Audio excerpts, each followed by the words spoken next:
Edhe Xi Jinpingu ka motivet e veta në këtë vizitë, sidomos në raport me Tajvanin dhe natyrisht përparim në çështjen e Tajvanit, temë për të cilën mendoj se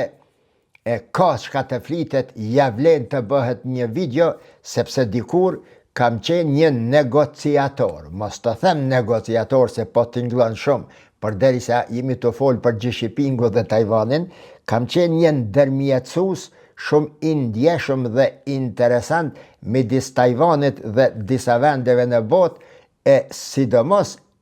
kam bërë përpjekje që të rregullohen disa raporte të Kosovës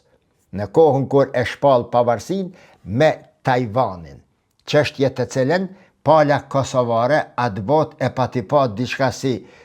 film fantastik, por që unë vazhdimisht u kam shpjeguar se afrimi i Kosovës me Tajvanin nuk prek raportet tona me SBA-n, për kundrazi SBA-t nuk e kundërshtojnë, nëse shkohet me men, dhe e dyta, atë botë kam shpjeguar se raportet e Kosovës me Kinën nuk mund të rregullohen deri në ato përmasa sa ndronte apo imagjinonte, nëse ka imagjinuar politika kosovare e asaj kohe. Prandaj mendoj se ja vlen të bëhet një analizë e raporteve amerikano-tajvanezo-kineze dhe përpjekjet tona të atëhershme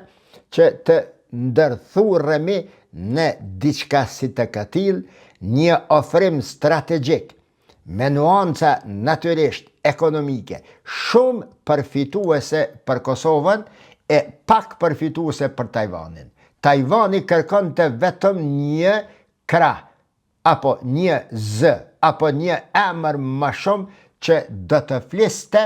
se bashkëpunon me Tajvanin për të përdorur Tajvani këtë pikë se ja edhe një vend evropian i ri ofrohet me Tajvanin dhe nuk e dëgjon Kinën. Alo, me kështë do, a të të me më kështë e qështu qëko, tani këtë ko, ok? E do ko, ok, bye. Tum.